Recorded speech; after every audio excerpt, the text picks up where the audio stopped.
Talk to Animals. My name is Shannon Cutts. I'm with Animal Love Languages. This handsome fellow is Pearl Cutts, my 22-year-old cockatiel soul bird sidekick. He never misses an episode. I'm so pleased to welcome you, those of you who are listening via podcast and your favorite streaming service, those of you who are watching us on YouTube.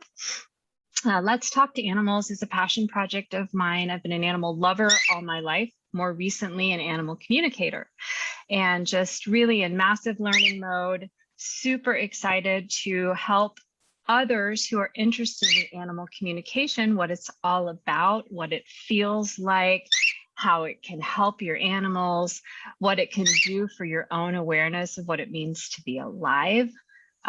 So super excited to connect interested students, because I was a student myself not too long ago, and still am, and still always will be with teachers who resonate with you. So we do these every week.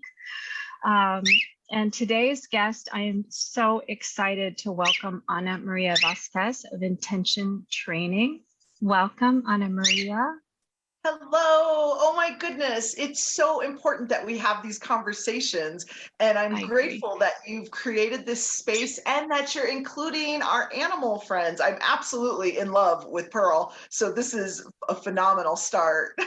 Well, he's always eager to talk. And what's really cool is that even though normally you tend to be a little chatty, just a little, or sometimes a lot, right? You know, when I tell him that we're working, he's usually really quite quiet, unless maybe I get something wrong. And then he'll point it out to me. I'm like, okay, what was that? Oh, I'm sorry. Let me correct myself. But they're kind of like that. They're totally like that. They have really so well trained, and I will, backtrack and correct it because they know. They're the ones who know. And he knows he has a job anchoring in the light to really help us get out of our heads and remember these inherent abilities. So what phenomenal co-hosts to have sourcing this conversation. Yeah, and you may hear all kinds of things when you're listening to a Let's Talk to Animals episode: barks, whinnies, whines, screeches, sometimes the tap, tap, tap of my hungry redfoot tortoise's toes. You just never know, because we are an animal-friendly space here, right? That is the way we like it. The animals live here, you're just visiting. So indeed. Yeah, animal lovers always welcome. So I want to just mention right up front, in case I breeze on past it, doesn't matter how many of these I do, I'm still always a nervous podcast host for some reason. And so Ana Maria's website, you can find her at intentiontraining.com. And you are going to find lots of resources. You're going to find lots of freebies. You're going to find lots of courses. You're going to find lots and lots of ways to work with Ana Maria. And you're going to see lots of great photos and scenery and lots of things to open your mind, open your senses, and open your awareness to new opportunities. So I'm laughing over here because right after you invited, you're like, all the animals are welcome. And, we're doing that thing. And all of a sudden I look and there are now 3 cows right outside our window. We live on the edge of a national forest, and the cows are coming down from their summer grazing.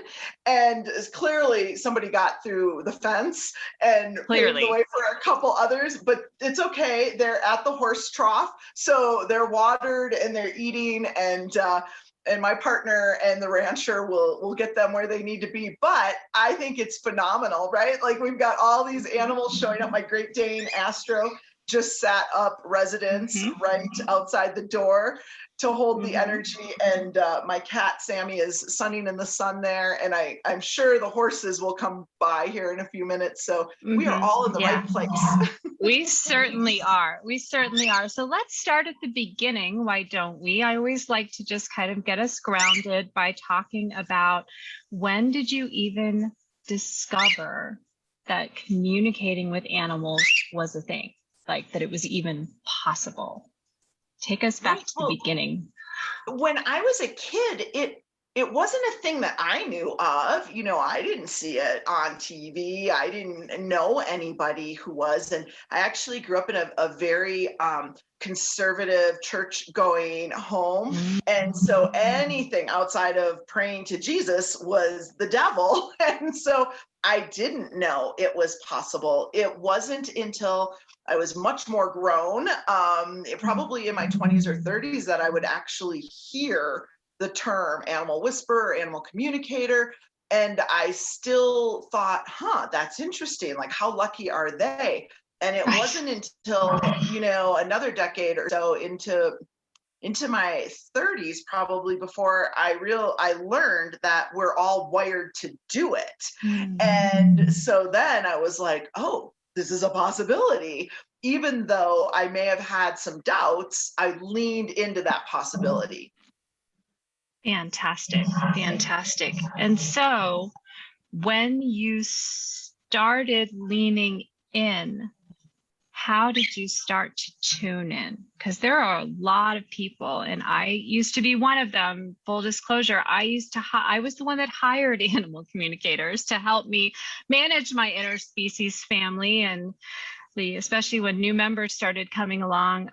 I didn't think it was something that I could do. And there are a lot of people who are going to be listening and watching who have that kind of, what you just referenced it, like, oh, how lucky are they? So let's talk about, how do you get lucky too? That isn't a little too like right up PG-13 for us. How do you get lucky too? What is that? What could somebody who's listening, what little tiny steps can they take? Yeah. How did you start that process? The first thing is to step into the possibility that as a human being, right? Like, we are a phenomenal species. Like, we put ourselves down a lot, and we got a lot of good evidence against the species, right? But the truth is, that is just an old story. And all of us, we're infinite beings embodied in these physical bodies.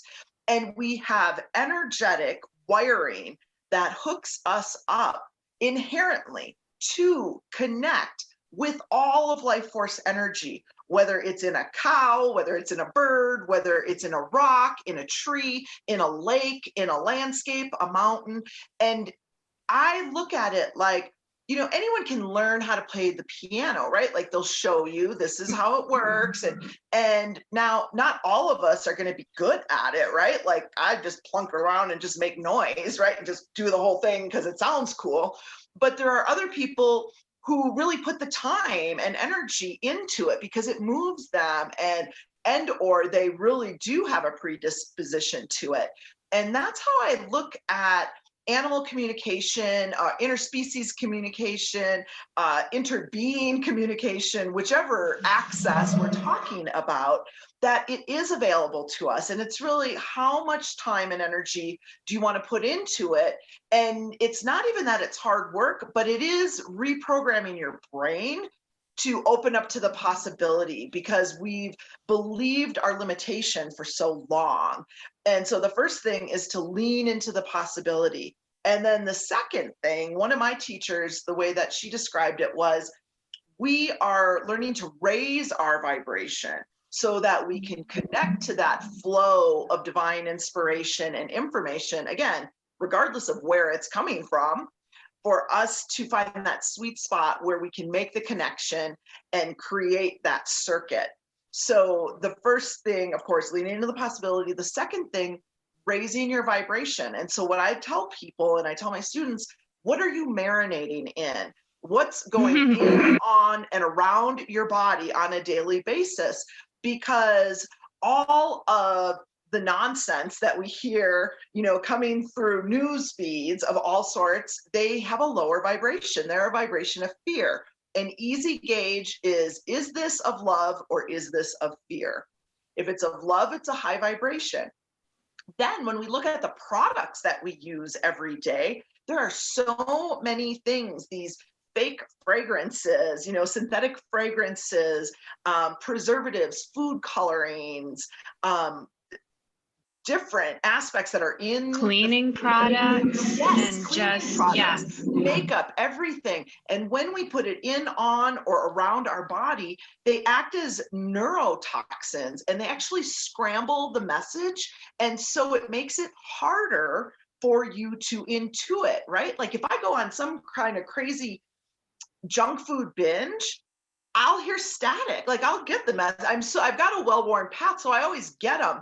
But if I've not been treating my body well and giving it the high vibrational stuff, full of light, I'll hear the static in the background. It's like a bad cell phone connection, right? Or like our video connection, maybe every once in a while, where it gets a little sketchy. So what I found is when you're trying to learn how to do this, the best thing to do is to work on raising your vibration. It just makes it that much easier. And it's not like you got to freak out and be like, oh my God, I can never have this, that, or that, the other thing again.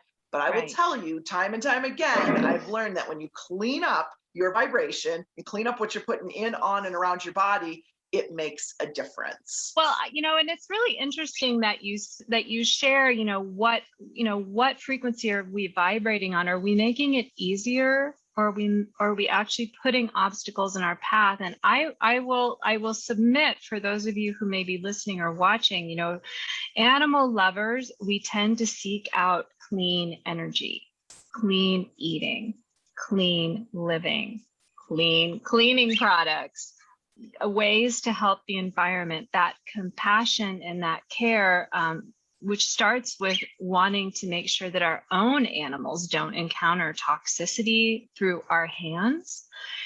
Just imagine just taking that one step further, and then one step further, and then one step further. And please understand, as I say this, there is absolutely no judgment involved.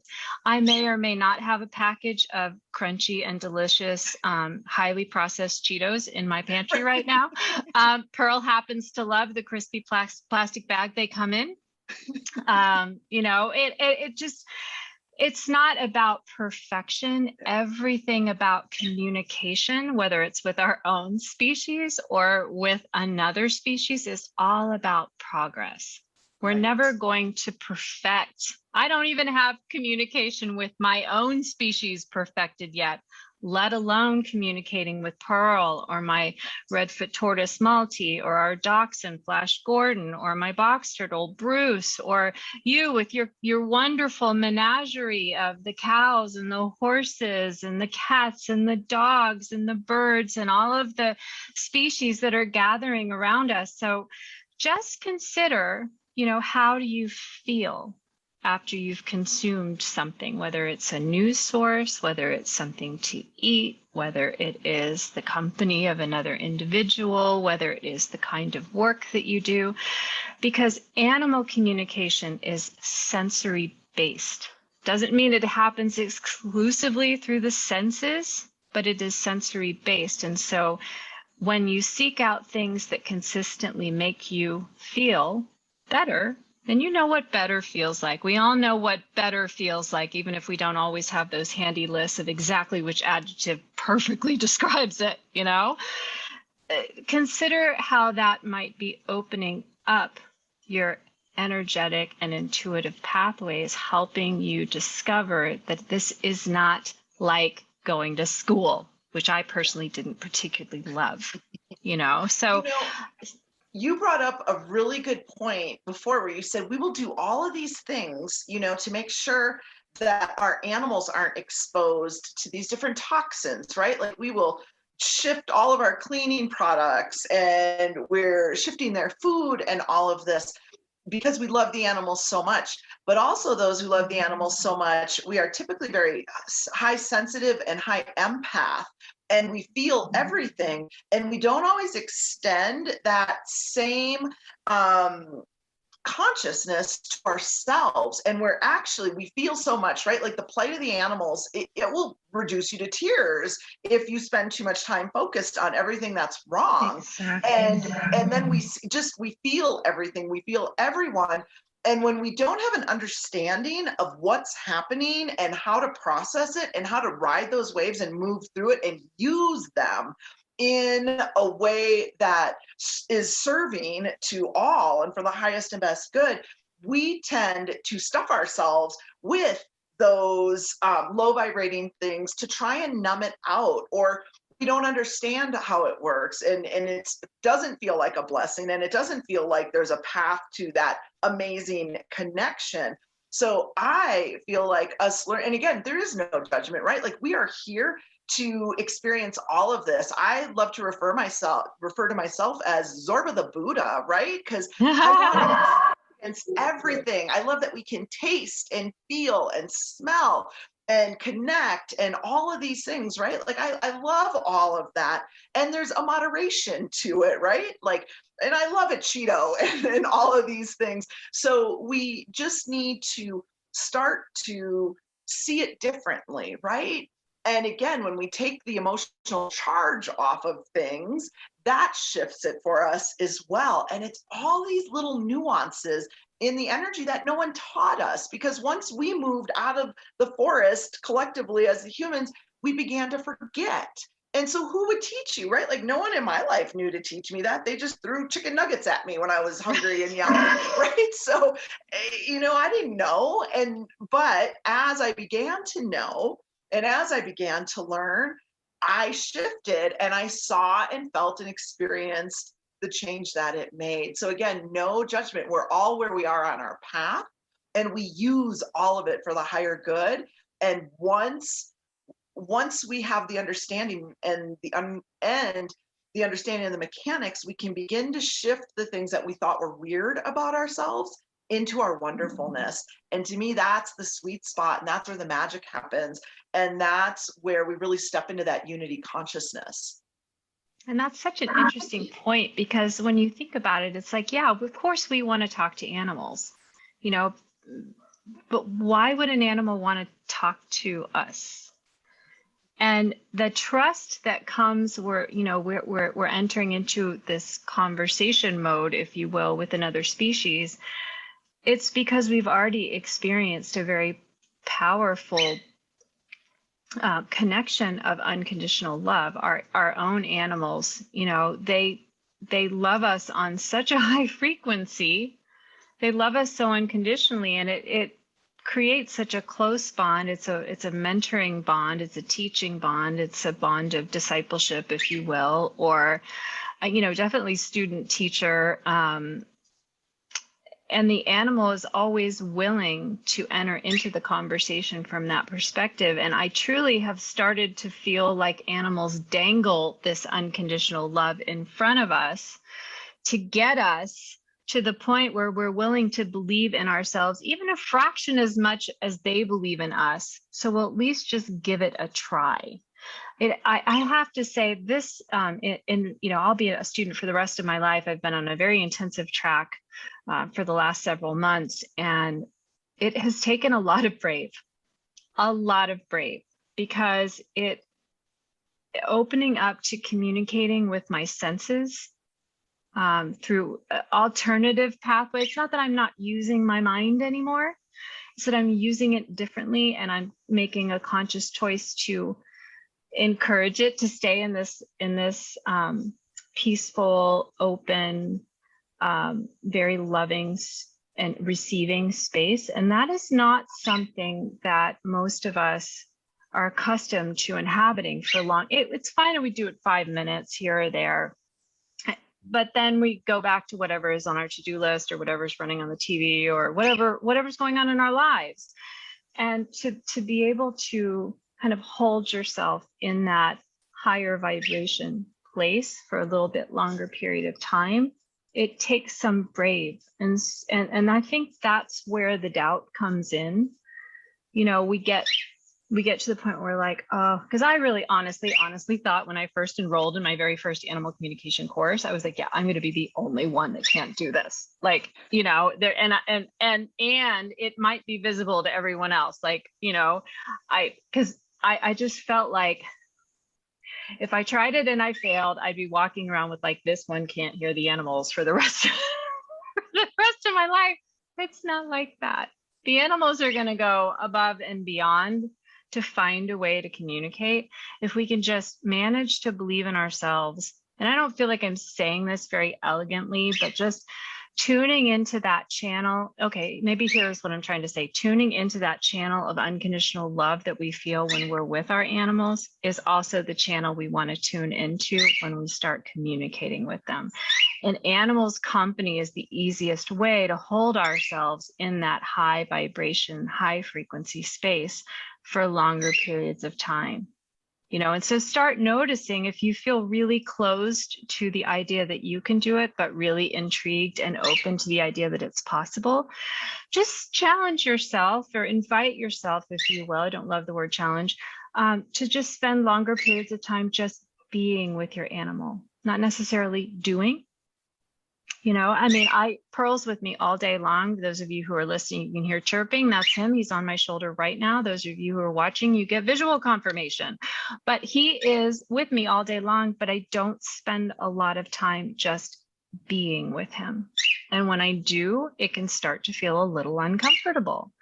So if you have an animal in your life, or you even have animals in your yard or in your space, practice just sitting with them. And just noticing what comes up in you. No structure, no, and then I'm going to ask them questions and this and that. Just practice raising your vibration. Just 10 minutes a day, maybe 11 minutes a day. Maybe you take your coffee break 15 minutes a day.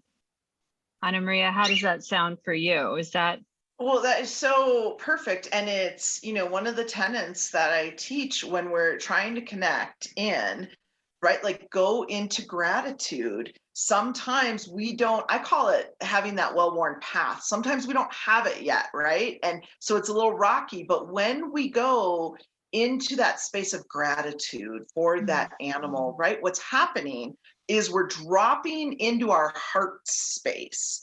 And what that means, right? Like that's a buzzword. People are like, drop into your heart space. You're like, how the hell do I do that?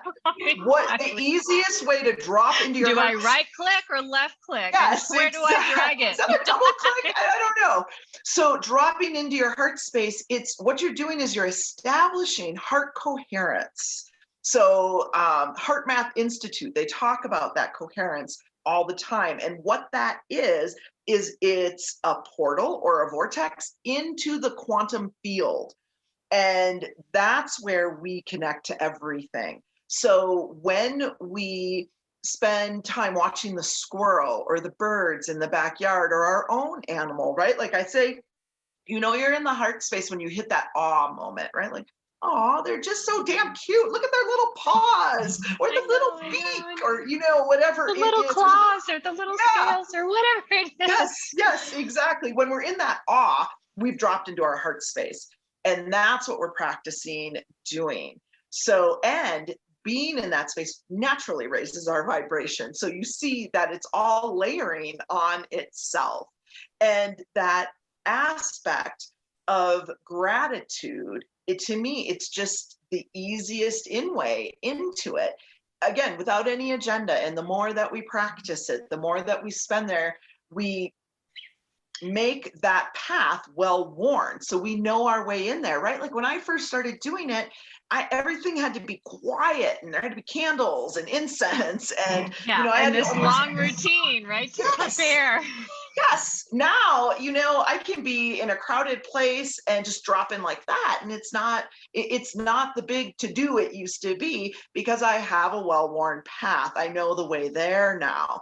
But when you first start, right, like with anything, when we first drive in the car, everything's got to be perfect. Like we're not going to even turn it on till we've got our seatbelt right and the mirrors right and the seats in the right space. Then fast forward to driving for decades and you're doing all of that while you're driving down the road. Oh, wait, my seat's not right. Oh, the mirrors. Oh, not that we should be doing that, but we do because we have the muscle memory. We've got it ingrained in ourselves how to do that.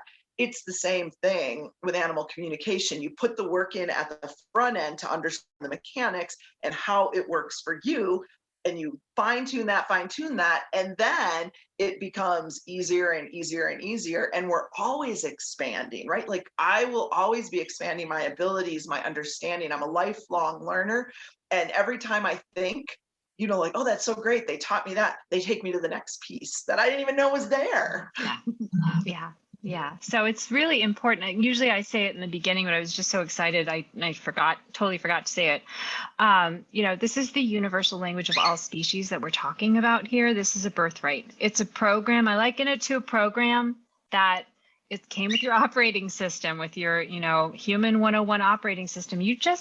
We haven't been taught that it's there. We didn't even know to go check in our applications and see, oh, what is this universal language of all species icon? Oh, it's a zip file. Oh, I could click on it. I could open it. I could download it. I could install it. I could run it, but then think about, like, I'm 50, right? So I calculated this on one episode, and my math is not my strongest point, but I believe I came up with 16 straight years of instruction in how to use my native language of United States English. I went to Europe, I went to England. They were speaking English. I had no idea what they were saying. I don't even have, there are so many nuances just in a single language. It's spoken, it's the national language in India, at least it was last time I checked. And yet they speak it quite differently. It's more of a British. And then you go to England, it's completely different. You go to Scotland, forget it. It's like, so putting pressure on ourselves to expedite the learning process in the mindset of the textbook learner, it's not going to work. One of my mentors said the hardest thing about interspecies communication is how actually simple it is. So we're turning everything that, the animals will, I like to say this way, animals will use words when they've run out of other options. And usually it's still a couple of words, maybe a short sentence, because they get right to the point. It's a very sensory language. It really requires being willing to explore other ways, again, other pathways of receiving information, feelings. I have an animal communication camp. It's a free 5-day camp, and all it does is for 5 minutes a day walks you through 5 of the main ways that animals communicate with their people. You can just go to animallovelanguages.com/free tools. Sorry, I'm trying to remember what my own. Go to animal. You'll see it up there in the little bar, free tools. And I think it's the first thing. The second thing, animal communication camp.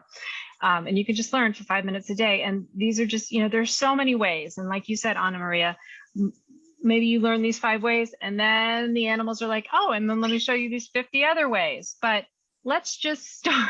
We start where we are with what we have and not putting any pressure. And by the way, those of you who are listening to us and who have headed over to Ana Maria's website and have checked out all of the different offerings and are thinking, oh my goodness, I am like here and she is like on Mars, or maybe Pluto, my favorite planet that should never have been demoted. And, right, seriously, that's so unfair. And this is not about hanging out a shingle and deciding, you're going to, some of us do feel called to do this more publicly. And that's exactly why we are here today talking about it. But the truth is that I have met so many students who use this with their own animals. They use it to help rescue animals. They use it to help fostered animals become adoptable. They use it to help manage interspecies life in a more rural area with the wildlife living all around them. It's a birthright. It's part of being human. And you don't need to have a reason to learn. You don't need to have a reason to tune in. Your brain is going to say, oh, you should spend your time on, how to make better use of Evernote or whatever, podcast or, smart business strategies. It's like, this is part of your birthright. It matters.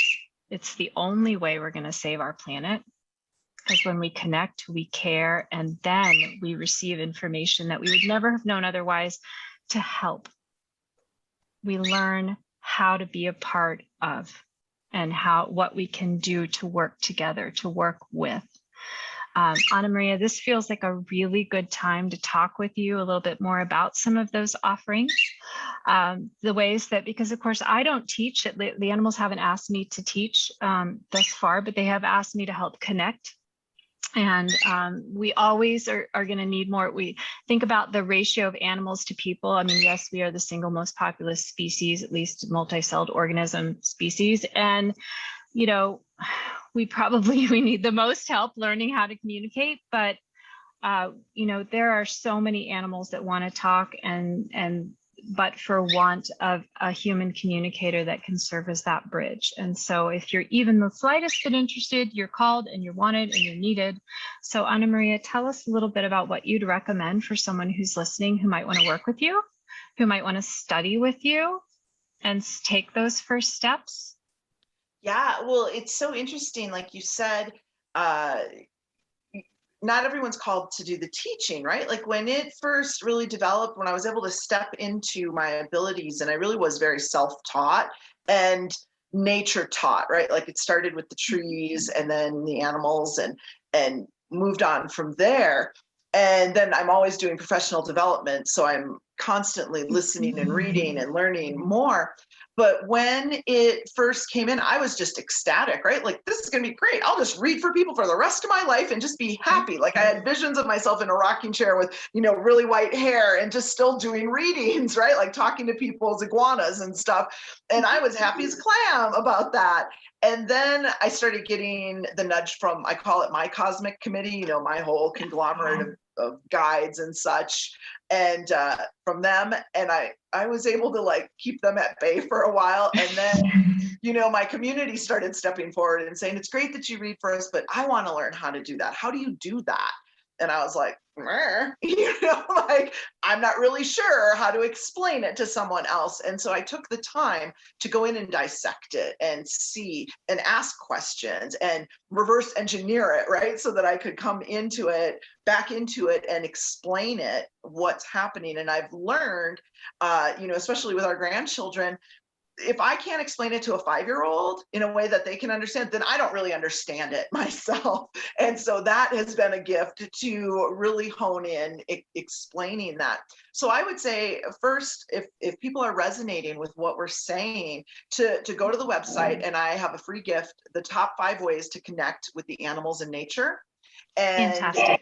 That's the first place. So you register with your email and you'll get that download. It's an audio and a PDF. That's super great on its own. And it gets you on my mailing list so that you will hear about my appearances. You'll hear about my classes. You'll hear about any specials that are coming up. The second thing, if there's folks that are like, I'm already ready, like I've heard enough, you're my teacher, I'm ready to go.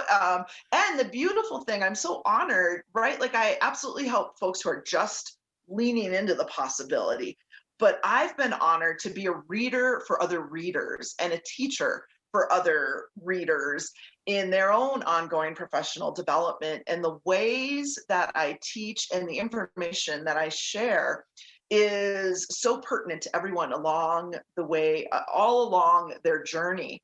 And so I would say, if you're ready to jump in, that look around and just see what resonates and go there. But if you want like a first step, what I would say is Animals as Messengers. That's my signature course.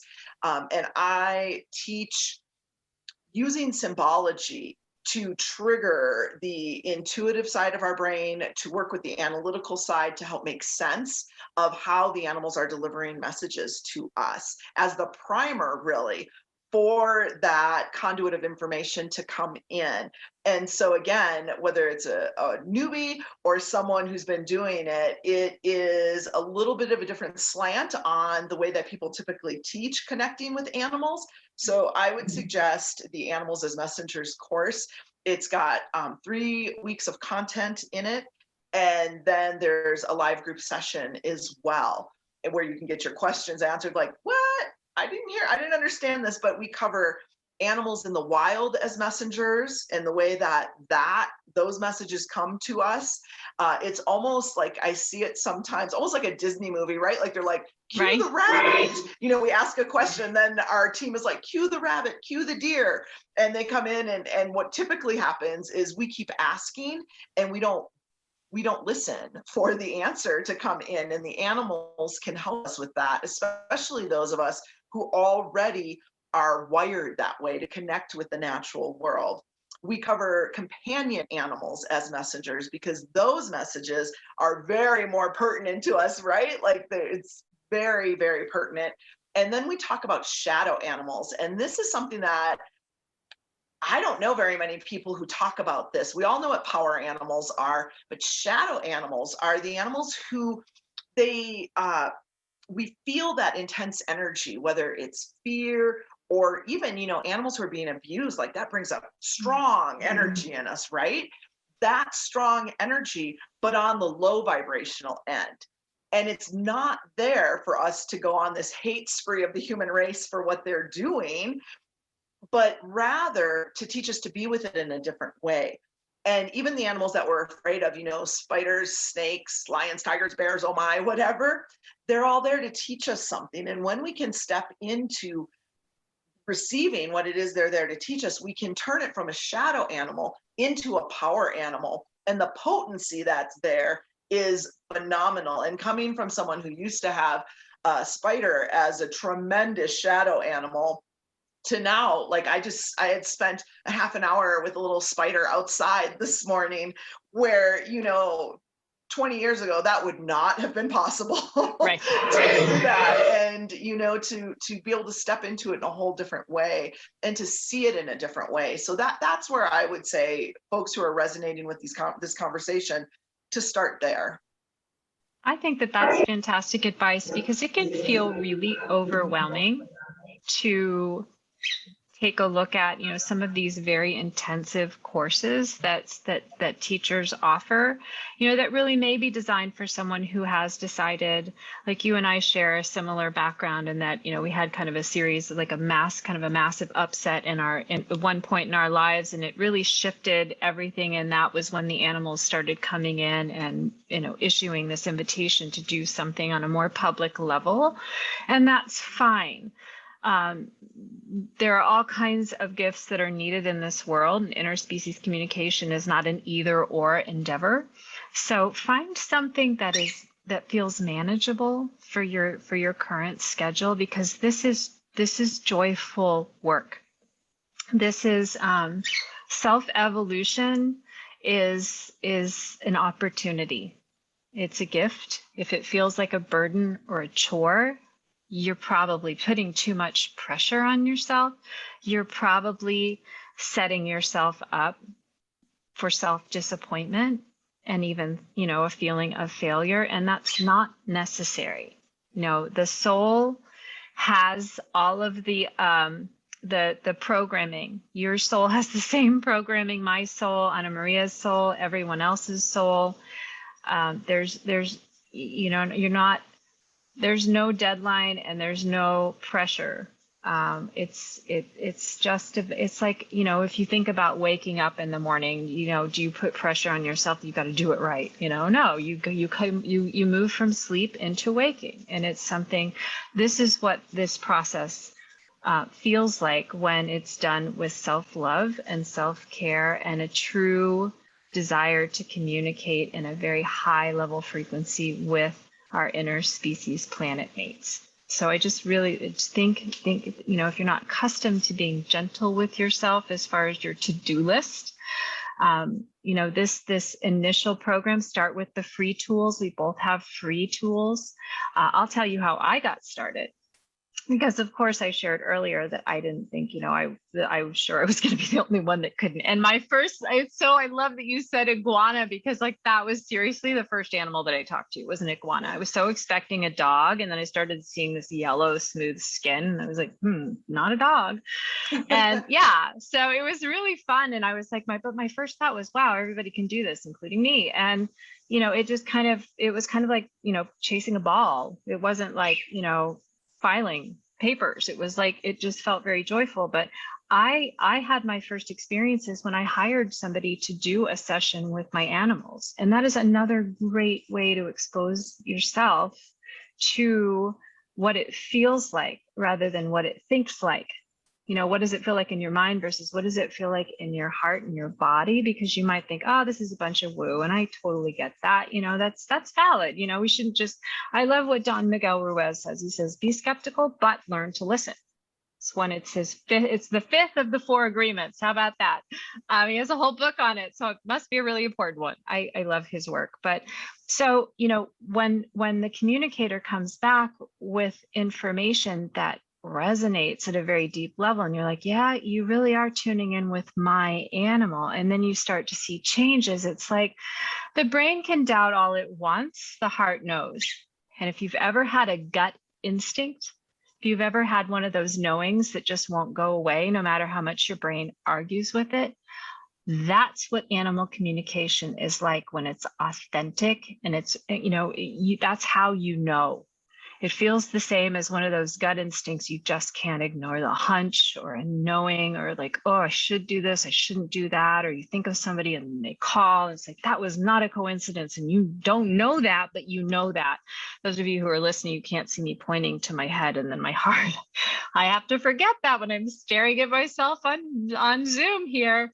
But Ana Maria, it has been such a joy talking with you. I love your lightness and your spirit. For those of you who are not watching us on YouTube, you must head over just so you can see Ana Maria's fabulous earrings that I have been staring at the whole time. Like, what are those and how can I get me some? Those are fantastic. They're beautiful. They look Native American to me. They are. Yeah. I have a friend who has a gallery locally, and she works with Indigenous folks who are still practicing the craft, and she gifted them to me. And oh, that's so beautiful. That is so. I'm part Native American myself, and so I just okay. So those of you who are podcasting us, you can't see. I've just totally checked out. Really sorry about that. I happen to love unique jewelry here, but just so grateful to have had this time with you, Ana Maria. You're extremely busy and you've generously donated this time to us and to help new people start to plug in. Really grateful for your time and your wonderful positive energy. Please, those of you who are listening or watching, check Ana Maria's course offerings out. It's intentiontraining.com. You can visit me, and more importantly, you can visit Pearl at animallovelanguages.com. You can also find us on Instagram. We have a thriving community at loveandfeathersandShells.com, right? Because I'm so tech savvy here. Instagram at Love and Feathers and Shells. And you can find this podcast and all of our other archived podcast episodes at animallovelanguages.com/podcast, or on your favorite podcast streaming service, or on YouTube. How's that for lots of choices? So give us a like, give us a listen. Why not give us a share? Send this to somebody who might love it, who might just find their people and their tribe through learning the universal language of all species. Ana Maria, thank you again, and I look forward to keeping in touch and chatting again very soon. Okay, bye for now. Bye-bye.